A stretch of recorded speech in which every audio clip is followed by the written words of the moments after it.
You're listening to BQN. Assimilate the audio.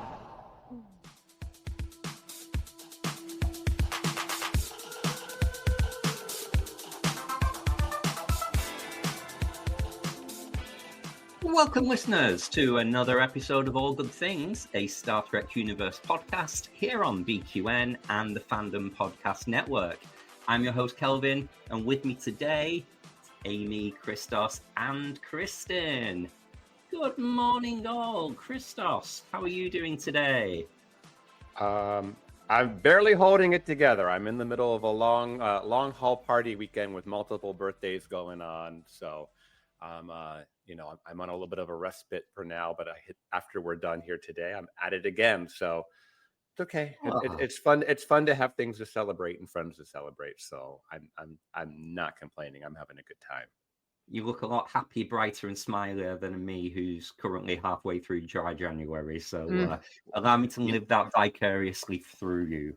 You know, I think all the exercise and personal trainer and whatnot, it's really got me feeling good. So I think that's probably part of it. Brilliant. Good stuff. And Amy, how are you? Well, hello. I am at bluer skies now. I did the plunge. So if you would like to follow me, please go over to Bluesky at Counselor Amy. Can you believe that was available? I was like, woohoo. So yeah, I'm enjoying it over there. It's I'm trying to step away from all the meta, Facebook, Instagram, because of their policies that have recently changed.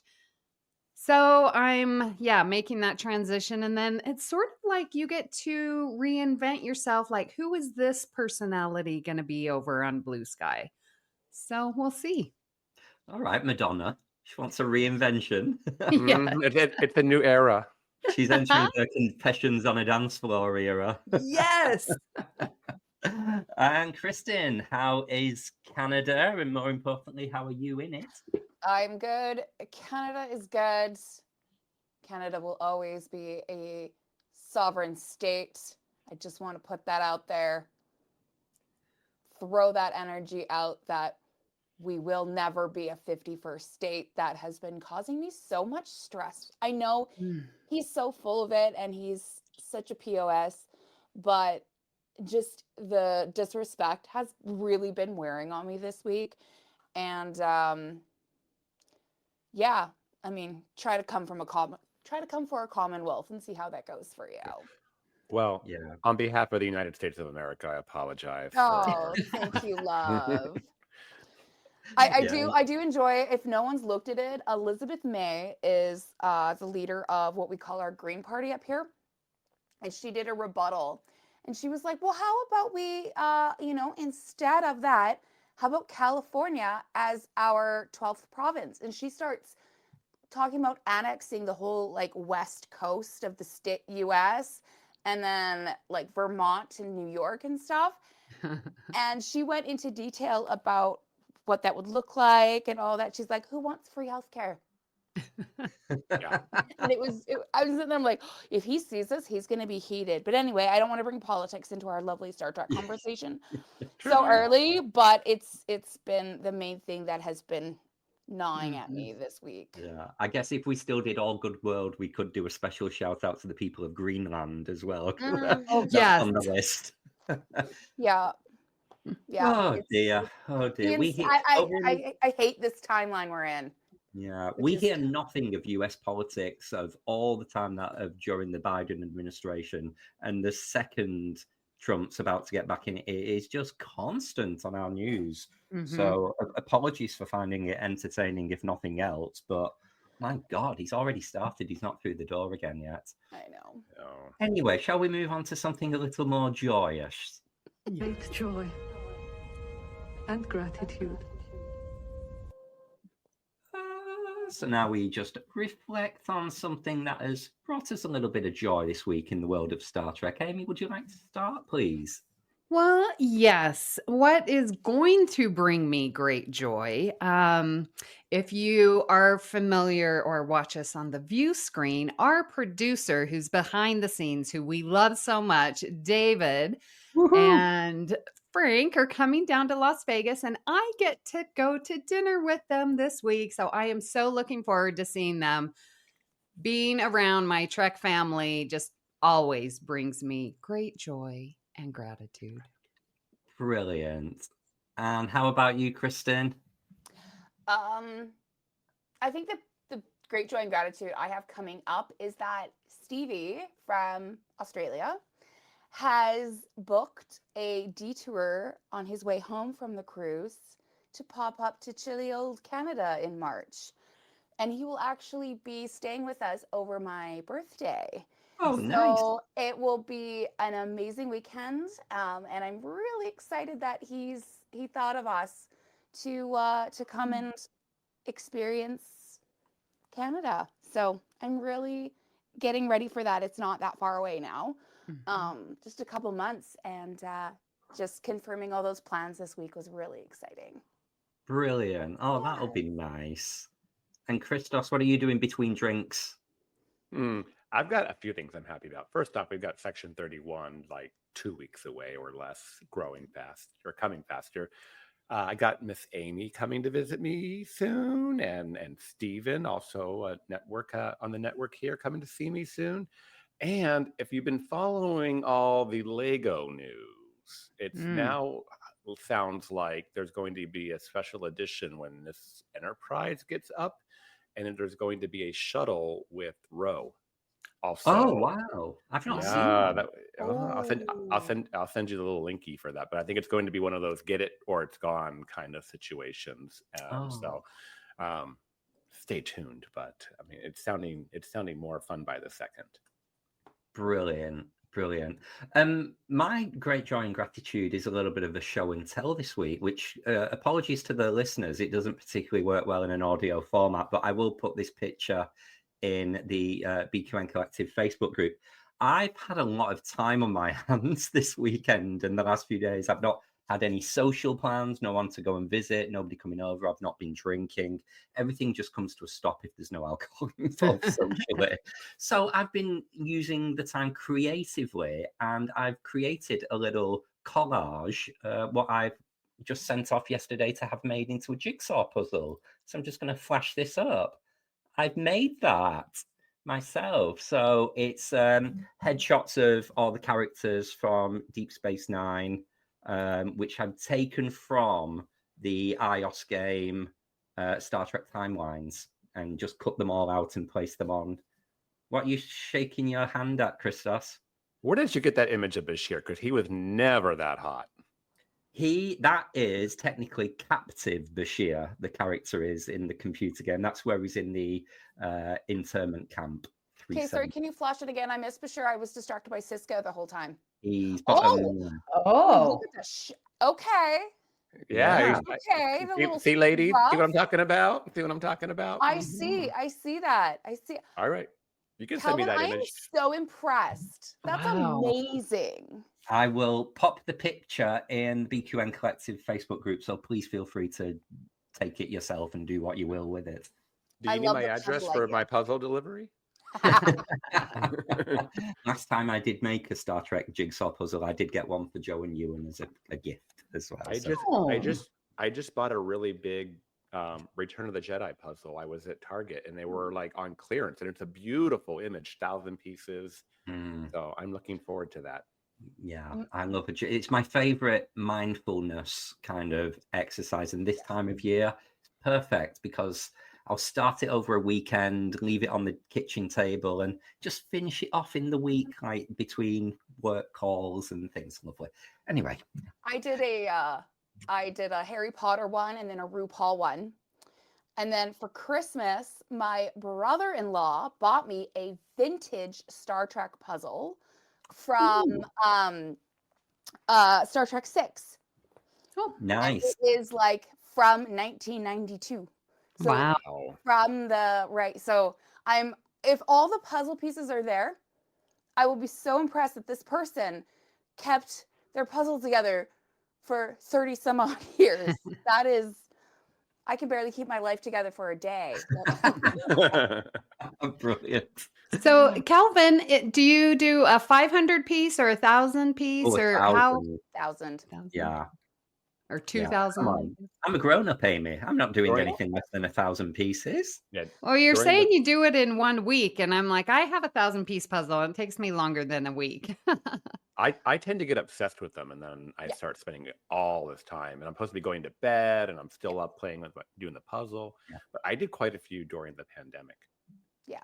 I had to do yoga this morning because I was hunched over that much. So I had to like stretch my back out. I had a couple 500 piecers that I just sat and did in one sitting.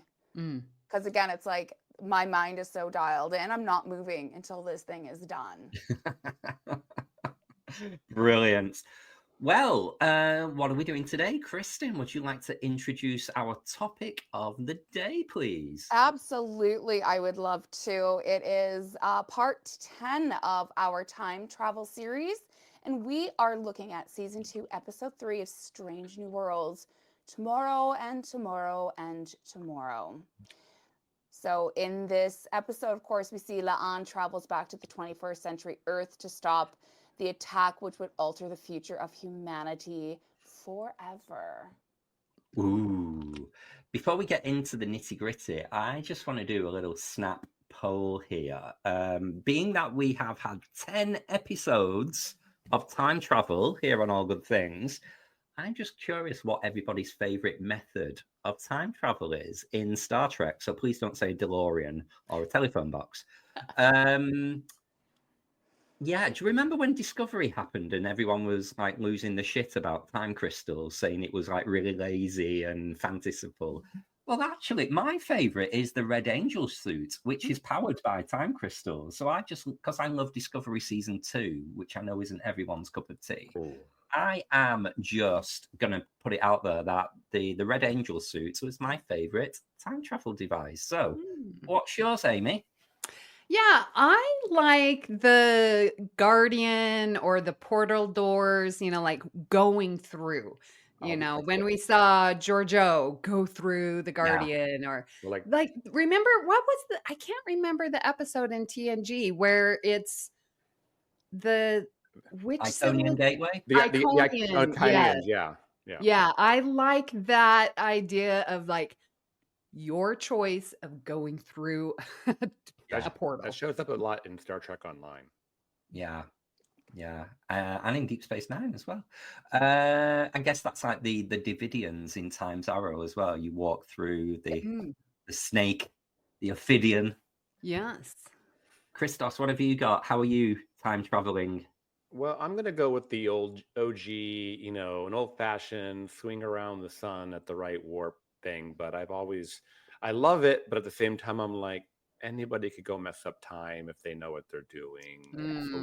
It's a little bit of an easy button when it comes to time travel, because the fact that the Federation can just do whatever they want, but it's still very cool, like in Star Trek 4, especially when they really show it happening. And yeah, I like it. Brilliant. And finally, Kristin, have you got a method of choice? Mine is honestly when just a random natural occurrence or whatever space anomaly just sort of shows up and slings humanity or whoever back in time or forward in time. I think it's a very important allegory for where we live, that if we don't treat nature properly, it has its way of coming back. And I think it always seems in those episodes where it's a natural vortex or time slipstream or whatever, it's always the factor that sort of brings it to action is some sort of stupid human invention that like triggers it. And I think that's very important to look at, is how are we treating nature and how can nature have its revenge on us? Nice. You mean blowing a bunch of photon torpedoes up and creating a vortex that the Enterprise C goes through, is not exactly treating space right? Exactly. Or in Little Green Men, I mean, accepting the fact that, this wasn't actually like Nog and Quark and Rom's fault, but it was the bomb or whatever that was on that space. Sorry? There was a chemosite, some kind Yeah, of compound in the warp drive got messed up. exactly, and that pissed off nature, and next thing you know, they're in 1940 something. And so those are my favorite, where it's just like, what the crap just happened, where it was not expected or planned, and it just, yeah. It's pretty good, isn't it, when you think of Star Trek collectively, how creative they've had to be to diversify methods of time travel. Yeah. You know, even something like the Orb of Time from Deep Space Nine, time ships. There's so many. So, you know, bravo for keeping it that creative, so that people don't just say, oh, it's the same thing every single time. Yeah. Lovely. Okay, so tomorrow, one of my favorite episodes of season 2 of Strange New Worlds, I thought we would start by taking a little bit of a deep dive of what is the main character of the episode. This was a La'an episode, and I honestly, once I saw this episode, she very quickly became my favorite character from Strange New Worlds. So I was keen to see what you guys think of La'an in terms of what your first impressions of the character was. Has it changed to how you know her after the 2 seasons arc? Were there anything stand out? So, you know, or even the fact that, where do you think she's going to end up with the legacy of, you know, she's not in the original series. Where do we get to? Were there any theories? So, Christos, would you like to start? What do you think of the lovely La'an? Well, first off, you know, I was just kind of okay with her. Season 1, okay, introduction, you know, we get the augment side. And, you know, it wasn't until Ad Astra per Aspera that I figured out how damaged she is. And I think we can all relate to that, right? She's traumatized, she's PTSD, especially from the Gorn, and then the, you know, the whole thing with her lineage. So yeah, and she makes, for me, it's in Ad Astra per Aspera that she kind of, you know, they help breaking down some of these walls for her. And I think they even show a little bit of it in the previously on Star Trek before this episode to really kind of remind you that so first off, kudos to the writers for some of the throughput of some of this character development, because things that were necessarily not even about her in the prior episode are now pertinent to this episode.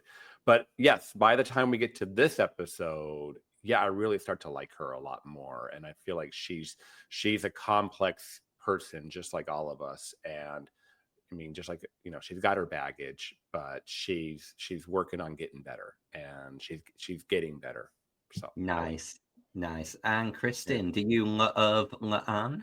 I love La'an. I loved her from the very first time she showed up on screen. For me, anything to do with like that con storyline, I've always loved. And I really appreciate the fact that this wasn't just another recasting of the classic con character we know, but instead it's pulling in like a family and a relative. Thought it was super creative. I think the actress Christina Chong does an amazing job at portraying sort of that generational trauma and what it's like carrying this lineage with her through everything. So I absolutely adore her. And this episode particularly, as we'll get into it, just added layers and layers to the character that we hadn't seen before, that I think was just done so well, showing how she's dealing with this situation that she did not ask for at all. So brilliant. Amy? Yeah, I first enjoyed La'an. When was she going around with Una and they signed the score, the bingo and the Enterprise bingo? Is that episode? Mock, isn't it? No. I know exactly what episode you're talking about, and watching. It's the Rongorians one. It's the time swap. It's the Spock and T'Pring swap. Yeah. Oh, so that is Time Amok. Yeah, episode 5 in the first season. Okay. Yeah. Oh, yeah, I thought forgot those two storylines were together. Yeah, so that's when I really fell in love with La'an. She's so prickly that she really did need this episode to really warm up to her, because you see the fun side, but that also goes along with Una, number one, because she's, very straightforward and has that separation of command versus who you are commanding. So to have La'an, and Kristin, I love what you said about generational trauma and how she carries that. It was so developed in this episode. Yeah. And can we just circle back, Amy, to your example? How often do we see a Trek episode that has such a strong A and B plot? Mm-hmm. Like either one of those storylines could have stood alone as their own episode, but instead they put that much awesome content into 45 minutes or whatever the episodes run at. Yeah. Amazing. Because like I too forgot that that storyline was a B plot. I thought it was its own episode. So I'm racking my brain to think of what that was, because again, loved watching the two of them together. So quick point of order from continuity. So we see them out there putting their little initials out there on the Enterprise hull, and that's a tradition, a long-going tradition. But wasn't that the part of the ship that got blown up at the end of Star Trek Discovery? The whole big, when the saucer section got the big explosion and Cornwell got killed, and so wouldn't that have been new construction when they rebuilt the Enterprise or after that episode? The Scorch A. Right. Kelvin, how are you going to answer this? Yeah, you're absolutely right, Christos. It's if you blow off. I mean, just think if that was full of signatures and then you go into a space attack and that's the bit of hull that gets bad. Everyone would be like, damn, I just signed that last week. I risked my life going out there to sign that. Yeah. Our writers are usually pretty good, but I think that is technically a little bit of a flaw there. Well, I'm going to give the writers some props, and I don't know if it is written this way for La'an or whether Christina Chong brings it with the acting, but I would say she is quintessentially British. She is very British in her humor, in her delivery, attitude, and it doesn't always translate very well. I'm thinking of like Frasier, she's not from Manchester. But I love it. The opening log entry in this episode where she just deadpan delivers, who doesn't love receiving good news? And she's talking about noise complaints and things. Brilliant. She's fantastic. And if that's the writing, then well done to the writers too. We see her as this rather secluded character. And if you think of, you guys have already put it out there, this, as you said, Kristin, so perfectly, generational trauma, that's bad enough on its own. That's probably quite an isolating existence, maybe bullied a lot as a child, keep your distance, the shame. But to then have this Gorn incident to, ambush your family, kill your brother, proper PTSD that it's caused for her. She's not got a lot going for her, really, has she, in life? And then she decides to turn her life around. She meets Una. Una sponsors her and inspires her to go through the academy. So she piles all of that into duty and workload and has found she's got all of these barriers up. She's built this protective wall that has had the side effect of making her now very, very, very lonely. So, I mean, I'm curious if any of you guys can relate to any of those behaviors of you have to try and protect yourself, and it's had the effect of causing a bit of loneliness or seclusion. Christos, you said yes. Yeah, there's I mean, it's a certain gaze of a certain age. We grew up in an environment where we had to not be ourselves, or we had to put ourselves inside and keep it in a bottle, as they say, and kind of put this tough exterior forward to try to be what society expects you to be. So you spend your whole childhood basically, trying to be what people expect you to be instead of being yourself. And then you spend your adulthood trying to find out how much of your personality is genuinely you, or is it a wall that part of that, tough exterior built? Now, maybe I'm not saying this quite as well as I could in my articulation, but yeah, I think we can cause ourselves our own identity crises because we do build these shields around us, per se, to protect ourselves. And sometimes you build these walls so high, it's also hard to let those walls down and let other people in. And I think that's what you see with Lon. Yeah, brilliant. I couldn't agree more. It's a coping mechanism. It is a trauma response that's seen quite often, is to build those walls up because of the hurt that's happened in the past. It's like every time they get injured, the callus of their emotions and their mental health continue to grow again to protect them from further damage, right?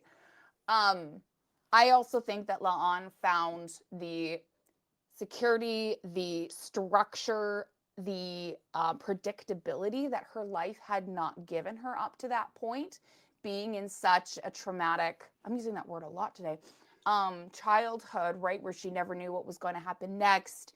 Their literal physical safety was at risk. So when she found the Federation and found that here is this way of doing life that is very systematic, I guess is a better way, that it gave her that sense of peace that she'd never had before, which is probably why she thrived in this environment. And to let it go and to allow herself to have any sort of fun went outside of this structure and was probably kind of anxiety inducing because she knows what unpredictability can bring, i.e. the gore. No one wants that. Yeah. One thing that I really like about Lon's character, just sort of for me, is that she shows being alone and being lonely. Yeah. Like, I think she does a great job in putting up the walls, protecting herself, and being happy with those choices of, I am putting up these walls because y'all are crazy. And I feel like, and I guess maybe I might be projecting, but when I have my walls up, I feel not empowered, but like strength. I feel fortified, and I feel like, okay, whatever is happening in the world, I'm protected and I'm happy and I'm glad I make these choices. But that's not to mean that I feel that way all the time. There's going to be a time when, yes, you have the walls up and, oh yeah, I am lonely. Yeah. So I think there's a dual purpose that we get explored in La'an, because she is very happy in her job. She's happy with, hands off type of situation with her friends. So I like that duality of her character. Yeah, I like that, Amy. And I think, those of us who have a lot of empathy, we tend to, those walls are our protector sometimes, those shields. But I think the balance comes in when we, knowing when they're up and, oh yeah, wait a minute, I got to let those back down. I don't need them right now. And that, I think that control over when we need to turn them on and turn them off is the key, right? Not running 100% all the time, and I think that's what La'an does, kind of. She's been running with them up all the time. But with her past and how many people that were in her life when she didn't have the walls up who have since died, right? Because she's had such a horrible experience, or the people who she's let in who have betrayed her because of her lineage. A lot of times people are like, I'm just not going to let anyone in because I either don't want to get hurt or I don't want to deal with the loss again of another important person. Yeah. And that's the tragedy, isn't it? That's what you've created. We call them walls for a very good reason. You've built it up. You've created a comfort zone for yourself at the cost of nobody can come in. I talk about vulnerability a lot. It's one of the things I really, really believe in. And Star Trek has done this fantastically well with La'an. They did it with 7 of 9 as well towards the end of the run of Voyager. But showing that stoicism professionally, and then you go to your quarters, the doors close, and you're very upset, and you show that emotion or the conversations that she has with Una to say, you know, I'm going to tell him how I feel. I'm thinking of Subspace Rhapsody now rather than Tomorrow and Tomorrow and Tomorrow. So I just found, from a character development point of view, we know so much about La'an now in comparison to maybe like Ortegas, who we still really don't know too much about. Also, as well, there was a really good kind of continuity or potential continuity in the season 1 finale, The Quality of Mercy, where you see Pike in the future, where you see La'an is serving with Kirk on his ship, and she beams aboard, hugs Pike. She's got her hair all relaxed, and he's surprised that she's that different in the future. She's warm. She's a hugger. You know, so that gives me a lot of joy of that's kind of where she might get to in a few years' time, healed, you know, a more like peaceful way of life. So I'm hoping we're not robbed of that. Well, I really hope so too, because I think there is a fundamental shift in her thinking about her surname when she realizes, oh, this guy doesn't know this name, has never heard, like, oh, who am I if someone doesn't already, quote unquote, know me? Yeah. Right. And she gets, I think, this shift in her thinking of, oh, I can live a life regardless of my last name. I think there's that shift. And so I think we really will see her become softer. Yeah, thank you for saying that, Amy, because I was thinking about that. I was like, she talked specifically about having a scarlet letter, and that's what that last name is for her. But to Kirk, that last name meant nothing. So she's like, okay, yeah, he has no prejudice against me coming in. But then I think you're right. She comes to dawn on the idea of, I shouldn't care what other people think of me, is her kind of aha moment in this episode. I was just going to also point out, we've only had 20 episodes of Strange New Worlds, but we've had all of this development for everybody but Ortegas. And, you know, can imagine how much we're going to know about these characters in another 20 episodes. Yeah, it's brilliant. It's so brilliant. And you're right, you know, as an original character as well, you've not got the kind of Chapel, the Spock, the Pike kind of legacy development. You know, we talk about this shame of the family that has followed us through. You know, I'm curious if any of us have felt prejudged because of our kind of background or the lines we walk in.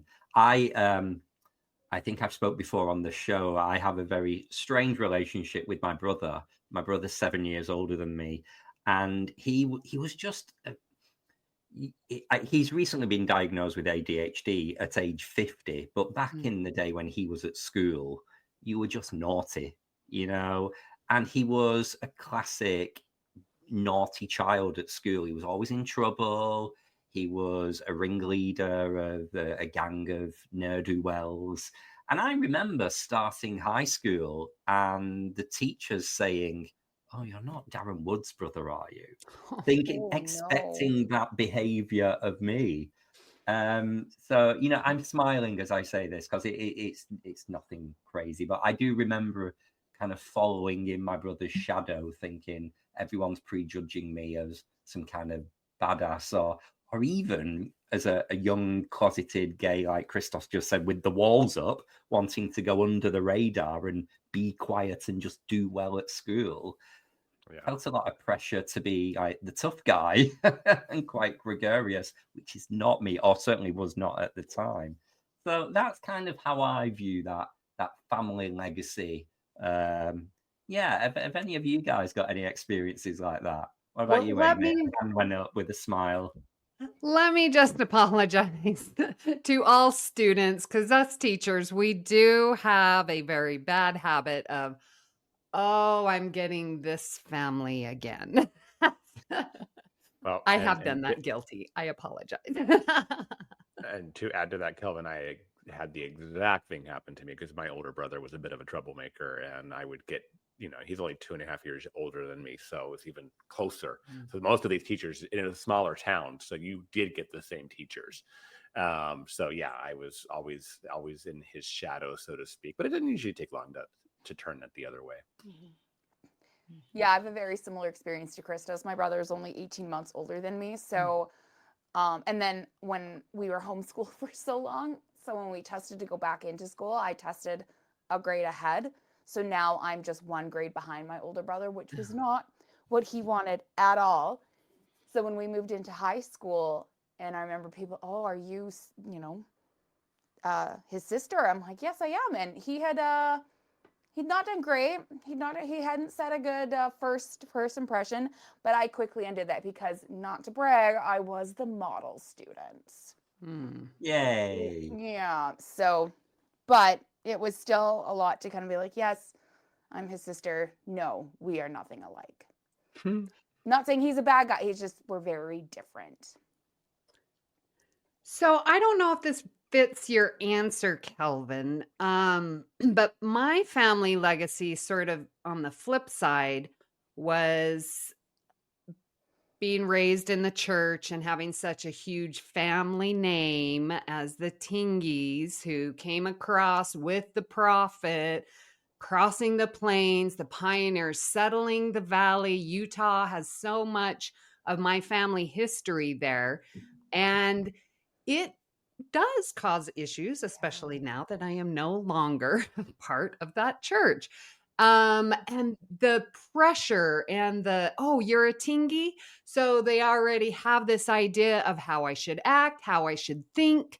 Like not that it caused any issues, because it wasn't a bad thing, but sort of as I've left the church, then it was like, oh, well, wait a minute, where there's a disconnect there sometimes. Well, I would say it's exactly the same scenario as and no offense to anyone who is religious, but you could almost look at some religions a little culty, and if they're saying you're from that background, you're from the Noonian Singh background, we prejudge that's quite a harsh way of living, the genocide, and you're like, oh well, no, I'm not like that family, and that event. So you've had to establish the people who say, is that how you act? Is that the way you live? And you say, well, I'm from there, but I'm not. I'm my individual self. So I would say it's the same scenario. Well, thank you. I will depend on this. Has anyone else just thought, why doesn't she just change her name? Not as dramatic for the stories, but if you don't want to be associated, just change your surname. I think that it comes to the point, though, where why should one have to change their name just to be able to have a fresh start? Everybody should be able to have a clean slate, moving into different relationships, moving into different situations without these preconceived notions sticking with them. So I think that would be, it would be maybe an easy thing until probably a storyline would come up where someone found out that she did change her last name. Yes, like the drumhead. And I wonder if that would also affect her ability to get into the academy, because wouldn't the academy do a deep dive and they're like, well, why are you changing your last name? What have you got to hide? So I don't know. I don't think changing a last name or running from your past is necessarily the right answer to move on. Oh, Amy. Oh, Crystal. I think I pulled something here. No. I mean, you're right, because the minute you change your last name and you're hiding something, and now you have a secret, and you have to go tell, and so when you get into relationships and you're really kind of letting the walls down, you might be, 3 months into dating somebody, and now you've got to well, when do I tell him that I am a descendant of Khan Noonien Singh? This very parallels what happens in Star Wars. After Return of the Jedi, Leia decides to keep it a secret that Darth Vader was her father, and she goes up to becoming a senator in the New Republic. And somebody finds out her secret, and she basically has to it's a big political scandal, and she ends up having to resign. That's how, because she, no one cares about the truth. It was just like, you're a descendant of Lord Vader, and you're bad. And so so Vader, Khan, it's right there, right? So maybe I'm just, it's a British example. The British royal family changed their name from a German surname at the end of the war, the First World War, because they didn't want to be associated with the enemy. So, the House of Windsor was born rather than being Hanoverian. So, yeah, it's quite there for us in British history in the last 100 years. We're used to it. So, yeah, it just seemed like a bit of easy solution to me. So I think you're right, Kelvin, because do you know of any person who has a last name of Hitler? Like, No. maybe those people changed their names after that, Maybe they because did. you would not want that association. Yeah. I even Interesting see point. some people when they have, because I worked with a lot of seniors in my career, and I met a few older gentlemen named Adolf, and that's just a first name, and I was like, I would have picked something else to go by, but they chose not to. They were like, you know what, my name does not tie me to him at all, and even though it's not the last name, because you're right, Amy, I don't know anybody with the last name Hitler, and I don't think anybody would want that scarlet letter chasing them through life, but yeah. Cool. Let's have a look at some of the themes of the episode itself, the actual time travel aspect. So, I'm a bugger for continuity, retcon. As great as this episode is just for its love story and character development, it really did introduce some things that really made me think in a very Star Trek way of that's amazing. And a lot of it was around this whole kind of retcon of the timelines. So we had the Romulan, Sarah, her mission was to kill Khan so that it would avoid the eugenics wars from happening. And because the eugenics wars therefore didn't happen, humanity had no reason to get together to expel the augments, meaning humanity was held back. So this notion of you've got to go through something horrific and traumatic for the greater good is a concept that's been explored a lot, but it is a really good head scratcher of, lots of people are going to suffer, lots of people are going to die, but we will get to this utopian state because of that. So is it better to save the few people from dying or look at things on the big scale? And this is a bit like you mentioned Hitler. There's episodes of Doctor Who where they try to go back and kill Hitler to prevent the war happening. So it's the same storyline, quite frankly. And it was one of those head blown moments for me. I don't know, what did you guys think of that aspect of the story and the Romulans undermining humanity to keep us down and suppressed? Before we get going on this, I just want to give a shout out to Adelaide Kane, who is the actress who plays Sarah. She is, I know her really well from, actually, she's a full-time on Grey's Anatomy now. And so that's where I was like, I know her face from somewhere, and I first saw her on this episode. But she is a powerhouse of an actress, and I just want to give, as we're talking about her character and her role in this, I just want to give a shout out that she did a great job in this episode. Yeah. Yes. So this question really got me going on what is a mathematical model that represents your question. Please try and bear with me. Yeah. So I look at the question of, okay, these extremes of Khan eugenics war, how disastrous this was, like that's a low point. But because of that low point, then we get this high point of coming together. We're getting Starfleet, So that high point and that low point, they're just very drastic. And what I see the Romulans doing is smushing it. So in math, that would be dampening the amplitude and bringing that. So, we're going to still come together, but it's going to take us this much longer to realize it because we don't have this catastrophic event that's catapulting us higher. So, but in my opinion and my belief of who I am, I believe that humanity will eventually get there. But yes, a lot longer. So these events, I think, are critical in getting us they're faster, but not preventing us. Does that make sense? Interesting. Yeah. Yeah. What do you think, 100%. Christos? No, I agree with that. I think those are those outliers. When something happens, it pushes us to advance quicker than, say, if we were just left to our own devices. You know, if you're just kind of left for things to evolve, things happen. But suddenly, when you have a major event, I mean, think about how much like 9/11 changed because it was such a big event. And suddenly we were a very united country when most of the US was not, you know, just at least for a while there afterwards, you know. But things like that. So to Amy's point, when we have these bigger events happen, change in the rate of change increases, you know, instead of just kind of being left to come. So I found her explanation, like Sarah's explanation of what they were trying to do by doing these like little quarter turns to try and see a bigger change, reminded me very much of Year of Hell Part 1 and 2. Yeah. Where Buddy was just mindlessly like, let's try this, and Incursion, go. I found it was a very similar kind of idea where they didn't actually know what the outcome was going to be when they made these changes, but they did whatever calculations they were trying to do to get to their goal timeline. And no one should be making those decisions. No one's playing God here. That's insane behavior.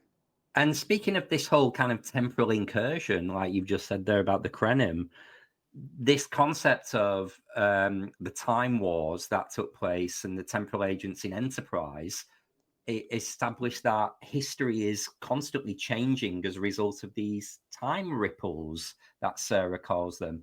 And she says, as a result, the eugenics wars were supposed to happen in 1992. And I've been waiting here. I've been stuck here all this time. And I thought, at the time I read this, I thought, no, I'm not having this. This is lazy. I have, since this episode aired, I have come to love this idea. Clearly, the writers just had to explain away the fact we've not yet had the eugenics wars that were supposed to be in the 90s. And they've made World War III and the eugenics wars, which traditionally we knew as two separate big events, the same thing.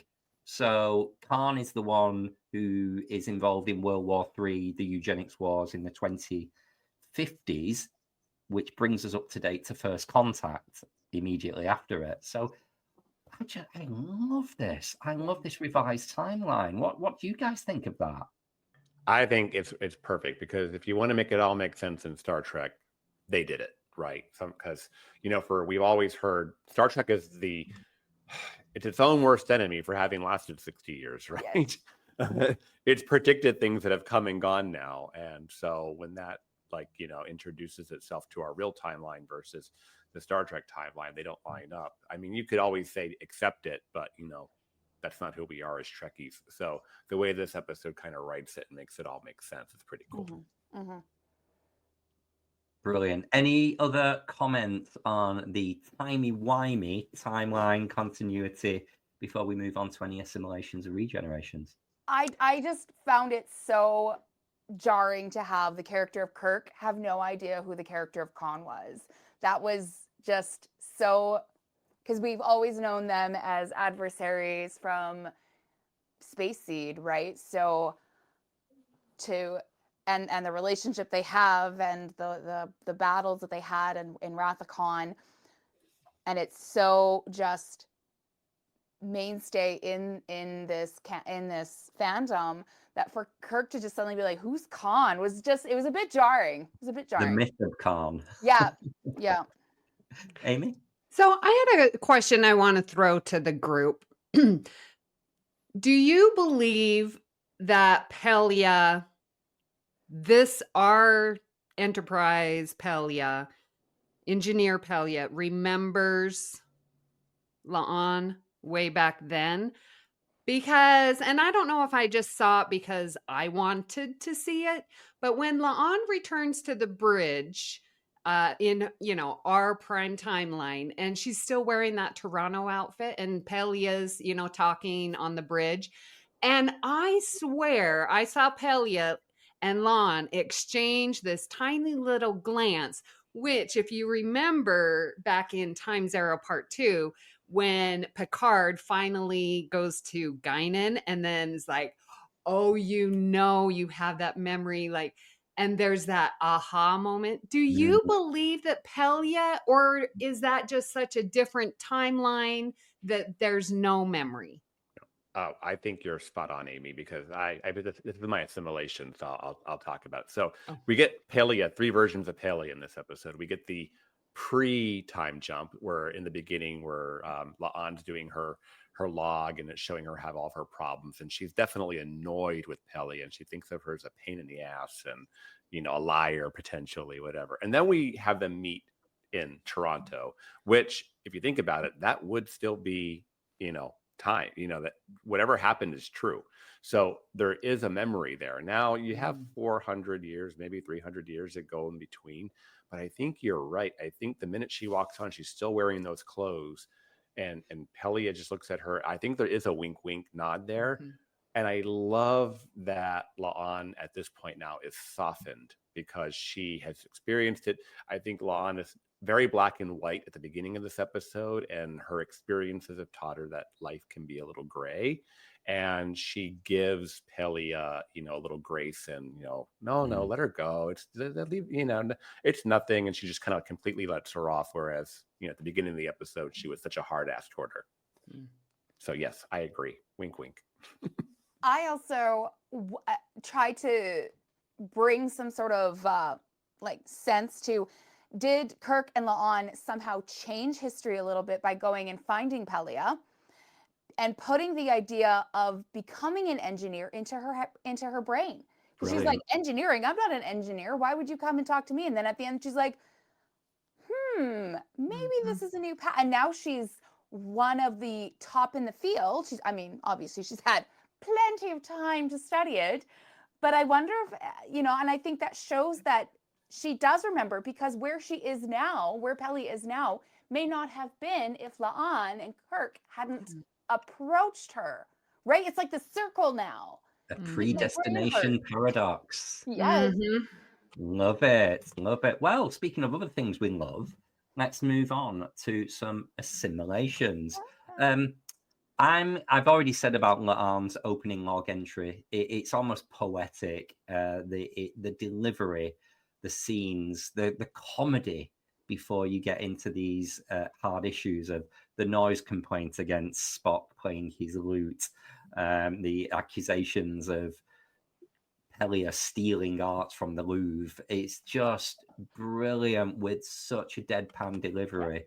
It was brilliant. Also, as well, Amy, this one actually makes me think of you. Kirk saying Noonien Soong instead of Noonien Sing. Clearly, that is an Easter egg. It's there for fans. But I remember you used to do that all the time. Yes. On Noonien Sing. Yes, that was definitely put in there for me. So I appreciate that as well. What else have we got? Any assimilations for you, Kristin? Oh, I have so many. For this episode. But picking up and continuing with the Pelia discussion, Carol Kane is a queen amongst queens. She's been in Scrooged. She's been in Addams Family. And she was in Princess Bride. Like, those are 3 of the big movies of my life. So this woman has literally been with me since I was a little girl, entertaining me. And when she opens the door in this episode and she's like, oh, we're closed, and closes it again, that's the line she used in Princess Bride. When they go and knock on her door, she opens and she's like, oh, we're closed, and shuts it. And then also where they find her in this timeline, hanging out, that's my dream house. Just like the antiques everywhere. I was like, I would just live there. So anyway, I loved that Carol Kane is being appreciated in this new journey of hers, and she's just fantastic. Brilliant. Amy, assimilations for you? Well, going on the Pelia train, I absolutely loved the math reference when she says that she hasn't done any math since Pythagoras made that stuff up. I laughed so hard at that. I thought of you, Amy. Yeah. Yes. Well, maybe I need to do a, Amy's math moment. Yeah. I like, if you think about it, talk about implications to canon and whatnot. It's this visit of Kirk and La'an to Pelia in current time, in Toronto, that puts her on the road to go, hey, maybe I'll go be an engineer now because that's what I'm going to go do. And we wouldn't have, it kind of shows us what inspires Pelia to go, become an engineer, end up as a teacher at the academy, and then ends up serving on the Enterprise. So. Yeah. There was a small moment in this, and I always recall, Christos, one of the reasons you love No Win Scenario in Picard when Crusher turns around and says, to seek out new life. That moment when La'an turns to, when they're discussing about whose timeline should they save, and mine still has sunsets, when she says, you could be an explorer. Yeah. And she says it with such a way that is so Star Trek. And it's like the essence of the show. I love it. And it finally, that was that moment that made him stop and think, okay, wait a minute. This would be a better life than what I'm doing now. Yeah, absolutely. Any more assimilations before we move on to the dark side? My assimilation is that this does not feel like a Trek episode. Like, you could walk in, outside of the beginning, but when they're in Toronto, this is the city on the edge of forever. Like, that doesn't feel like a Trek episode, but yet it is. So I love that it doesn't feel like a Trek episode. Oh, really? Yeah. Some people may put that as a regeneration. Well, but like when they're trying clothes on and they're playing music, it's suddenly the way they're shooting changes. The way they're, the directing and the way that they're doing the cinematography and whatnot. The style completely changes, and so you really, I think it's pretty cool because it helps us understand that we're somewhere different. Interesting. Speaking of the scene where they're changing, Christos, I loved that moment where they both walk out essentially wearing the same outfit, and they stare at each other like, well, one of us is going to have to change. Because the number of times that happens with Justin and I is unnecessary, where we'll both come out, we're both wearing like black and camo, and I'm like, what are we doing here? One of us is going to have to change. And I just thought that was a cute moment. Yeah. Amazing. Let's move over to some regenerations. I'm going to start actually because Christos, again, you just said it as a assimilation. I wasn't mad keen on the musical choices for the episode. So when I think Star Trek, certainly new Star Trek, it's a bit of a gamble when they take contemporary pop and rock music and kind of throw it in there. But I didn't like the music in the car chase for this. And I'm not massively big on car chases anyway. It's just a little bit too macho for me. It doesn't really feel very Star Trek-y. Some of the humor in the car chase as well felt a little bit slapstick. So that was certainly a theme that wasn't for me in this one. I loved it. What about you? What about you, Kristin? Any regenerations for you? I have a big one. If it's cold enough to be snowing in Toronto and you are standing right by the water, there's no way they're wearing those little jackets without earmuffs and gloves and they're fine. Absolutely not. That was so unrealistic. The bite that Canadian winter wind off the water will have on your face, you need more coverage than a cute leather jacket and a hoodie. I'm sorry. Yeah. Absolutely. The unrealisticness of that was just no fam. So yeah, growing up in Cleveland, the wind that comes off Lake Erie, very similar there too on Toronto. Yes. Yeah, that's cold. Yeah, you need some at least earmuffs. Those ears would be freezing right off. Good thing no Vulcans were there. They'd be very uncomfortable. Kirk and La'an decide to go from Toronto to Vermont in buses and taxis and whatnot. They have to basically cross the border, and they go from Canada to America, and they have no IDs, nothing, and then they come back. So I mean, like I could see if they wrote it in that they snuck across the border and addressed that, but if you stop and think about it, we know they have no ID, and then they basically talk about like legitimate forms of transportation and whatnot. So So Just here's, to, I mean, here's my you guys theory. will know it a lot better than me, but what kind of distance are we talking here between Vermont and well, it's about they talk about several hours, and that's about right. right? But so it's not that far. It'd be about 7 hours. So How many hundred miles is that? it's 700 kilometers. Right. Okay. Wow. So it's a fair amount of travel, but maybe they have better like train systems in the future. yeah. But Christos, you're absolutely right. And here's my theory on this is maybe those states join Canada. And that's how they can, because they say that it's in the country formerly known as Canada, so they don't talk about what it's called now, but they're all still very clearly using Canadian currency. You can see all the colors, our little see-through panel on the doll. So does that mean Vermont joined Canada because we're still using our currency? Yeah. Ooh. Did it change? I mean, did I miss that Maybe. detail? Because it feels like they're like in today. Yeah. Right down to people don't- pulling up their cell phones and Yeah, they cop don't cars. specifically say the year. They just say 21st century, and it's kind of in the 2020 somewhere. Because I wanted to pinpoint the exact year. I'm curious, actually, Kristin, as a proud Canadian, what do you think of the kind of explanation of it's the country formerly known as Canada? What do we think happens to Canada in the world of Star Trek in the near future? Are we a little too close to the bone? Do we think maybe Trump got his own way? No, but a little bit. Don't get her started.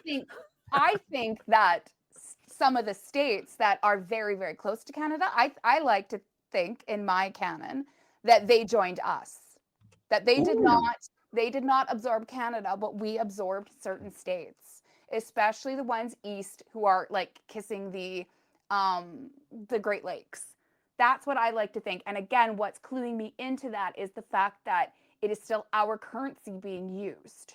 Yeah. So it's usually the major country that has the active currency. When he pulls out all those 20s, I was like, wow, that's a lot of money. Green is our $20 bill. And so I looked at him like, that's exactly what we're using today. So that also makes me think that this is not too far in the future that they're placing it. Yeah. So, well, along with my little regeneration there, I'll also add the Kirk doing the chess hustling and gambling and basically raising enough funds that they can afford such a really nice hotel room. I thought that too. Yeah. That's not a trouble. I mean, you're like, that's a lot of money between hot dogs and hotel rooms. And also, would it have been a problem to check into that hotel with just cash and no ID? Yes. You cannot check into a hotel without a credit card. I tried once. They don't let you. I think it would have been funnier to have them crashing in like some crappy old motel where they have to like look and maybe there's like a cockroach somewhere. I think that would have added some cute humor to it. But you know what? Can you tell how much I love that show too? If they had done very much like the Rosebud Motel moment here where it starts dripping on them like Eugene Levy and all that, that would have just been, I think that would have been funny. They're staying in this, like they had a fireplace and 2 bedrooms. I'm like, stop it. No. Wow. Okay. Let's move on to some trivia for the episode. I have a quick question for the group. Oh, go on. And this is just, again, so I loved that they brought in this whole thing about poutine where they all went out and had food. And I love that too because it tying and how much Kirk enjoys it because Shatner was born in Quebec where poutine comes from.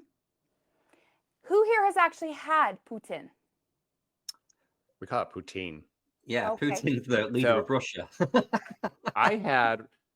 believe it or not, I was at a food truck thing in Maui, and I had vegan poutine and with gravy, and it was amazing. Okay. Yeah. Has anyone ever been up to Canada and had it? I've not had it in Canada, but I would like to comment on. There's a very big north-south divide here in Britain.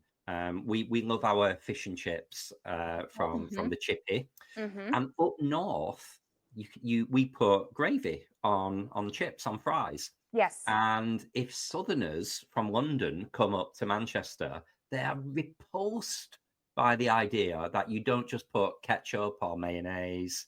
You put gravy on chips. So for me, when everyone's saying like poutine, I'm like, oh, that's a very, very glamorous way of just talking about chips and gravy. I know there's cheese on it as well, but even James, whenever he come out of a nightclub, he will go for sausage, chips, cheese, and gravy, which is basically poutine with sausage on it. I do want to. Never had the Canadian variety. I don't know if it's that different. It is, because the big difference is the poutine gravy is very specific. Ooh. It's not just a basic gravy. It is a very dark brown. Yeah. And it's like onion based. And the cheese is a squeaky Quebecois cheese curd. So it's a very specific type of cheese. We're not talking just basic cheddar or mozzarella. It's a cheese curd. And when it's the right one, when you bite into it, it squeaks. And it is like halloumi experience. So yeah, I do suggest if you all ever do visit, we will go and get some really good poutine here. You're on. Okay, right. Add that to the to-do list. And I just love how they tied it in. Kirk loved it so much, and that's where Shatner's from. I thought that was a cute little connection. Brill. Right, guys, we're getting on for time. We really need to crack on with some trivia. So I'll kick off. The title of the episode comes from William Shakespeare's Macbeth, Act 5, Scene 5 to be exact.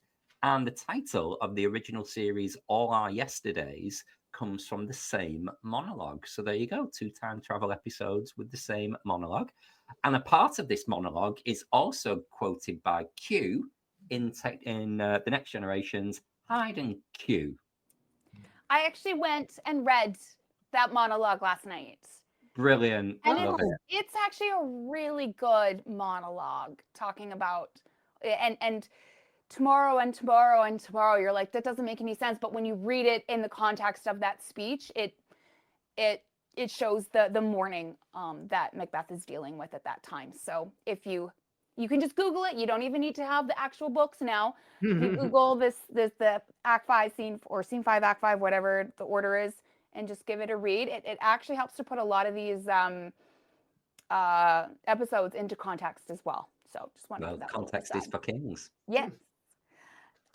Also, La'an indicates that Canada is no longer referred to as such by the 23rd century, despite references in other shows that refer to Canada by name, such as in The Trouble with Tribbles and in Lower Decks.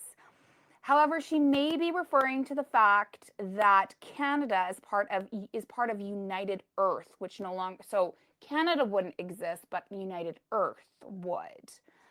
So we're no longer a nation state, meaning that the name is only used as a geographical designation. Part of this is definitely hitting too close to home right now. This is a horrible timeline. Speaking of time travel, can someone go back and do a little incursion? Where are they when you need them? Right. Well, Kirk recognizes the starship in Sarah's photograph as a Romulan bird of prey, but La'an does not. This adheres to the canon established in Balance of Terror and again in Equality of Mercy that Prime Timeline Starfleet has not yet encountered the ship class and would not formally do so until the neutral zone incursion of 2266. I really like that trivia. I mean, they worked really hard to make this all make sense. So we talked a little bit about this. In addition to the idea of seeking out a long-lived crewmate who is expected to be on Earth, in the past parallels how Guinan was utilized in both TNG's Time Arrow and Season 2 of Star Trek Picard. I think it's more Star Trek Picard. In Time Arrow, that just happened to be a really nice coincidence, but that just kind of worked out. But I never really thought how much Pelia and Guinan kind of, there's a lot of similarities there. I love this trivia. It's something I would never have seen myself. So the license plate on the Ford Focus is JT22K33, which is a reference to Kirk's initials and his year of birth, 2233. Love that. That's amazing. It's deep. Also, I love their conversation about the middle name Tiberius. Because many moons ago, when I was not having kids as I am now, and I was like, well, if I have a kid, I hope it's a son, and his name will be Tiberius. Maybe that's why I never ended up having a kid, because I would have been one of those stupid parents who named their kid something crazy like Tiberius. Well, there's always cats. The male agent from the Department of Temporal Investigation shows La'an a holographic T-Cars interface similar to the one that we see in Voyager in Relativity. So T-Cars different than L-Cars. Yeah, it'd be time instead of library. Time computer. What is it? Library computer access retrieval system. Okay. Well, in this episode, it's the first one that we definitively establish prime James T. Kirk's hometown to be Riverside, Iowa. Kirk has been associated with Iowa since Star Trek IV: The Voyage Home, and in Star Trek 2009, it was previously established Riverside as the hometown as the alternate reality James T. Kirk. And I believe in this Tomorrow timeline, he was born on the starship Iowa, which was kind of creative and cute, and yes, so you could still say. No. Also, when Kirk says it looks like New York City and they're having that big discussion, La'an responds, it's Toronto. And it's funny because this is sort of a callback to the fact that with filming and the different tax breaks that people can have filming in Canada, Toronto is the #1 city that's filmed in place of New York in a lot of TV shows throughout time. So I thought that was a cute callback. Also, I was very excited to see that the CN Tower was still standing in this timeline. So nothing's happened to our lovely CN Tower in Toronto. I have been in the CN Tower. Okay, final thoughts. What do we think of this episode? I'm going to keep it nice and succinct. I just think this is a fantastic character development episode for La'an. A real tour de force and celebration of that character. Yeah. Done. What do you think, Amy? Yeah, when I rewatched this in preparation for this episode, I could not believe how amazing it was. I had forgotten, and I know that season 2, Strange New World, is the best season. But again, this episode, I was just reminded at how amazing it is. It's not a Star Trek episode, which is a good thing and a bad thing. But it's just so unique. And I love how they just worked it in. It still felt like TOS, but still, I don't know. It's a great, great episode. Christos? I remember on like first watch and whatnot thinking, oh, it's okay. It's not bad, but it just kind of okay. And so in subsequent rewatches of season 2, I kind of skip over it quite a bit. And then rewatching it, I was like, oh no, actually, this is a very enjoyable episode. And I enjoy it. To the point though, to Amy's point earlier, it does not feel necessarily like a Star Trek episode. And I think that's a very true statement. And maybe that's one of the reasons why I used to avoid it for a little while there. Yeah. And Kristin, what do you think? I love this episode. Maybe I'm a little biased because it does take place in Canada. But I just love that our little country's being celebrated in this episode. Also, can we talk about the chemistry between La'an and Kirk and the two actors? And it's freaking palpable. Like, when they have their kiss, I'm sitting here, I'm just like, oh, I need to like splash some water on my face. I can, because there's sometimes when these like a lot of the, for example, Harry Potter and Ginny on when they like get together, I'm like, you guys literally have the chemistry of a piece of wood. Like it's not there. But this, I'm just sitting there, I'm like, oh, this is sexy, but in like such a pure way. I don't know, but I'm like, okay, we can go down this this storyline a little bit more if you want to. You I'm not say no. absolutely can. Right, we're on episode 10 of Time Travel, and we're not here to give a rundown and synopsis of every single last one, but I'm just going to very quickly shout out, we have covered in this series, the original series, Assignment Earth, City on the Edge of Forever, the animated series Yesteryear, DS9's Trials and Tribulations, DS9's Little Green Men, Voyager's Time and Again, Enterprise Stormfront, and Time and Mock from Prodigy. What a comparison there. Who did it best? Amy Nelson. I'm just going to say, how is it that there is not a next gen? We have done 10 episodes. I was just thinking that. And how many fun? Okay, there's just so much. I'm so glad we're doing this series. But if you listen to my top 5 episodes, where Prodigy, Time and Muck, that is my number one. It will always be. So that's my vote. Brilliant. Kristin. The one that had always superseded every single one for me on this list up to this point had been DS9's Little Green Men. Love that episode. I love the camp of it. But tomorrow and tomorrow and tomorrow will be my favorite time travel episode. Woo! Fabulous. And Christos. I mean, if you just go by my sheer fan servicey enjoyment and brings a big smile to my face, I would probably go with DS9's Trial and Tribulations. Very good. Yeah. I think I'm going to take it back and acknowledge the original, City on the Edge of Forever. It gave us The Guardian. You got the Time Portal. You got Joan Collins. I'm gonna go with the classic. Sometimes the classic is the best. Absolutely.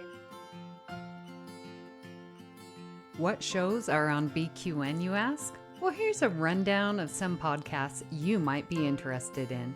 All Good Things, a Star Trek Universe podcast covering all of Trek, hosted by Amy, Mark, Christos, Kelvin, and Kristin.